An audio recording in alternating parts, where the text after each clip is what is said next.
Get your free copy of the complete tutorial at www.teachucomp.com/free.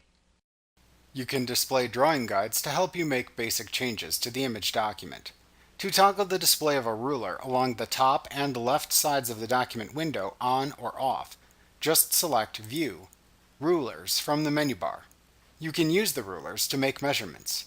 To change the origin point or the 0 point and where it is located on the rulers, click and drag from the upper left corner of the ruler down and to the right. Wherever you release the mouse pointer is where the origin point of the rulers will then appear.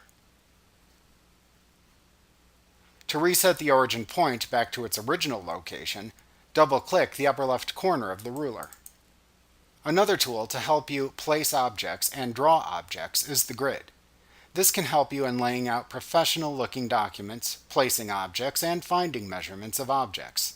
You can view the grid by choosing View, Grid from the menu bar. This is also the same command you can use to turn the feature off.